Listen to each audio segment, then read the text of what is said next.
E aí pessoal, tudo bem? Então vamos para o PET 2, Geografia, semana 5, Dinâmica da litosfera terrestre. Vamos lá? Então pessoal, as características das camadas internas do planeta e como o relevo foi formado ao longo dos anos. Então o termo litos, ele grego, significa pedra ou rocha. Portanto, conhecer a litosfera é saber literalmente onde estamos pisando, já que ela dá o nome à camada sólida que reveste a esfera terrestre. Então, essa rigidez em sua superfície, aliás, é uma característica que nem todos os planetas possuem. Para vocês terem uma ideia, no sistema solar, além da Terra, somente outros três têm essas características, no caso, Mercúrio, Vênus e Marte. Esses planetas são classificados como rochosos. Já os demais, como Júpiter, Saturno, Urano, Netuno, são gigantes gasosos e não possuem uma crosta rochosa. Agora, a litosfera ela é composta pela crosta e por uma parte de manto superior, conforme, como vocês estão vendo aqui, ilustra a imagem. É sobre ela que o relevo ganha seus contornos, formando desde depressões até cadeias montanhosas. Além dessas camadas, a Terra também ela possui outras partes de sua estrutura interna, igualmente sólidas, como é o caso do núcleo interno, como o manto e o núcleo externo. Então, conhecer essas estruturas e sua dinâmica é fundamental para entender fenômenos como os terremotos, as atividades vulcânicas e os tsunamis, por exemplo, e assim poder buscar os meios de se proteger contra seus defeitos devastadores. Olha só como vocês podem observar aqui as características das diferentes camadas da Terra. A princípio nós vemos a crosta, depois o manto, o núcleo externo e o núcleo interno. As distâncias de 0 a 70 quilômetros de superfície, já o manto de 70 a 2.891 quilômetros, é bem profundo. E o núcleo externo, então, de 2.391 a 5.150 quilômetros. E o núcleo interno até 6.731 quilômetros. Imagine só. Vamos lá. Em relação à crosta, é a parte superior, como vocês podem observar aqui, é a parte superior ou externa da litosfera. É encontrada tanto nas áreas continentais, que é a crosta continental, como submersa pelos oceanos, que seria a crosta oceânica. A crosta continental ela apresenta espessuras que variam de 30 a 70 quilômetros aproximadamente, com rochas mais densas na parte inferior e menos densas na parte superior, próxima da superfície. A crosta oceânica, por sua vez, ela tem espessura de 6 e 7 quilômetros de profundidade e é constituída predominantemente por rochas mais densas. Então, vamos lá. Continuando aqui, o... agora é a questão do manto superior, tá certo? É a parte da estrutura interna da Terra que se encontra logo abaixo da crosta e vai até cerca de 400 quilômetros de profundidade. Vocês já imaginaram essa profundidade? Como vocês podem ver aqui, o, o manto aqui em cima. Infelizmente não peguei aqui o sinalizador para ficar mais fácil. A crosta aqui em cima e logo embaixo o manto. E uma profundidade relativamente muito grande, 400 quilômetros de profundidade. Então ele juntamente com a crosta, a parte superior do manto, formada também por rochas sólidas, constitui o que é a litosfera. Então vamos continuando aqui, vamos passar para o manto inferior. O manto inferior, ele é constituído por rochas fundidas diante das elevadas temperaturas.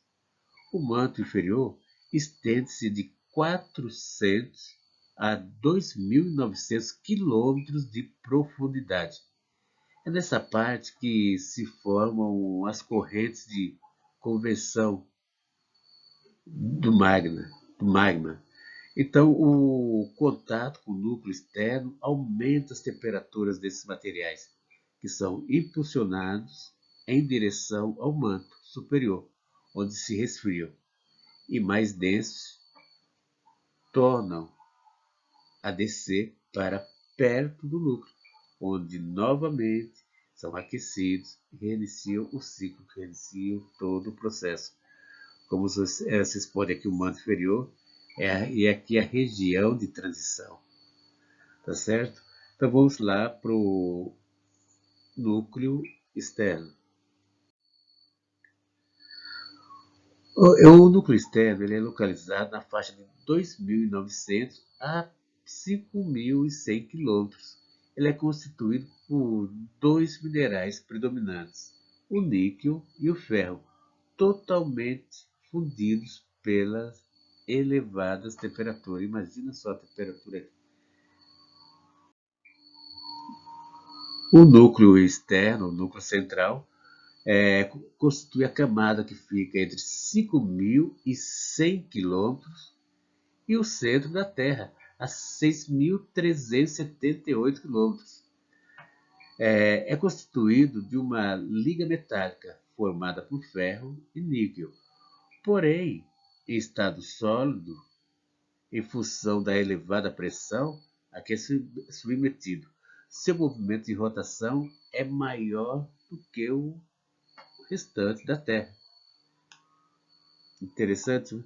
Então vamos lá para a estrutura. Outro aspecto também interessante de se ver, de estudar, seria a estrutura geológica da Terra. Vamos lá.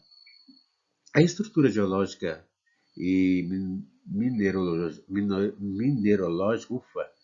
da crosta está na base do modo de vida das populações humanas, uma vez que fornece dezenas de recursos necessários à vida, como a produção de alimentos, obtidos por meio do cultivo do solo, os materiais utilizados na construção de moradias, no caso tijolos, cimento, ferro, a geração de energia, que vem do petróleo, urânio, entre inúmeros outros. Tá certo? Então vamos lá. Os escudos cristalinos, o que vem a ser? São terrenos mais antigos da crosta terrestre, formados pelo choque de massas continentais ocorrido há centenas de milhões de anos durante a era pré-cambriana. Tá certo? Os escudos cristalinos, eles são constituídos de rochas magmáticas, ou seja, trata-se do magma, material líquido pastoso proveniente do manto em estado sólido.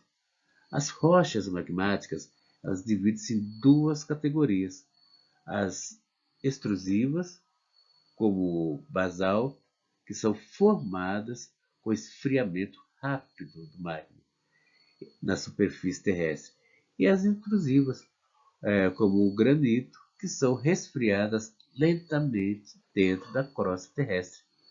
Então, os escudos cristalinos também exibem as rochas metamórficas, que são o resultado da transformação das rochas magmáticas sedimentares ou mesmo de outras metamórficas por meio de processos químicos e físicos nas grandes profundidades da Terra. O mármore, por exemplo, ele é formado do calcário quando esse é submetido a altas temperaturas e pressão. Tá certo? Então vamos lá para as bacias sedimentares. As bacias sedimentares foram formadas nas eras Paleozoica e Mesozoica. Então já há algum tempo, né? A erosão das rochas dos escudos cristalinos após o desgaste dos maciços seus sedimentos foram depositados em regiões mais baixas. Então, o que ocorre? O acúmulo desses detritos, né, somado aos restos orgânicos, leva à formação de rochas sedimentares pelo processo de litificação. Novamente, pelo processo de litificação. Então, essa deposição é feita em camada.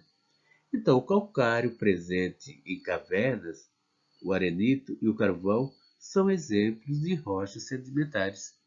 Tudo bem? Então, pessoal, por enquanto é só isso. Não, só para encerrar aqui, tem outra questão também que vai ser os dobramentos modernos. Trata-se de formações mais recentes da crosta terrestre, surgidas do choque de placas ocorrido entre o fim da era Mesozoica e o início da Cenozoica. Então, as rochas são mais flexíveis e situam-se na zona de contato entre as placas tectônicas. Então, nessa região de grande estabilidade e frequentes movimentos sísmicos, encontram-se montanhas e vulcões ativos e extintos. Então, como vocês podem observar aqui é o Zoica, o tempo de 4,5 bilhões de anos, Proterozoica 2,5 bilhões, Paleozoica dos 570 milhões, Mesozoica 250 milhões de anos e a Cenozoica, essa é a caçula, apenas 65 milhões de anos. Certo, pessoal? Então vamos lá, até a próxima aula.